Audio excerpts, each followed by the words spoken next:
முன் ஜென்மத்து கர்மா ஒண்ணு, இப்ப நம்ம செய்யறது ஒண்ணு, இனிமே நமக்கு வரப்போறது ஒண்ணு.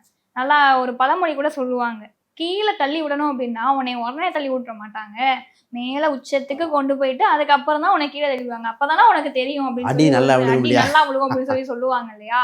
அப்ப ஒரு மனுஷர்னு எடுத்துக்கிட்டோம் அப்படின்னா ஒருவருடைய கர்மா அப்படின்றது எந்தெந்த பக்கம்லாம் வேலை செய்யும். இப்போ 3 விஷயம் சொன்னீங்க. எனக்கு முன்ஜென்ம கர்மாவும் வரும், நான் இப்ப பண்றதும் வரும், பின்னாடி வரப்போறதும் வரும் அப்படின்னா நான் அதுல இருந்து எப்படி தப்பிக்கிறது? இந்த 3மே ஒருத்தருக்கு வேலை செய்யுமா, இல்ல அவருடைய கர்மா மட்டும்தான் அவருக்கு வேலை செய்யுமா அப்படின்றது ஒரு சந்தேகமாவே இருக்கு. எல்லா வகை கர்மமும் நாங்கள் வேலை செய்யும். இப்போ ஃபர்ஸ்ட் நம்ம ஒன்று புரிஞ்சோம், அதாவது இந்த உலகத்தை வாழ நமக்கு பொருள் தேவை. அதாவது பொருளாருக்கு இவ்வுலகம் இல்லை, அருளாருக்கு அவ்வுலகம் இல்லை. அப்போ 2 உலகத்தாலும் அருளும் தேவை, பொருளும் தேவை. அப்போ இந்த கர்மாக்கள் பார்த்திங்கன்னா முன்னோர்கள் சம்மந்தப்பட்ட கர்மாவும் நமக்கு இருக்குது. அதனால தான் நம்ம பிறந்திருக்கோம். நம்ம முன் ஜென்மத்தில் 7 ஜென்மத்தில் பண்ண கர்மாக்கள்னால தான் நம்ம அனுபவிக்கிறோம்.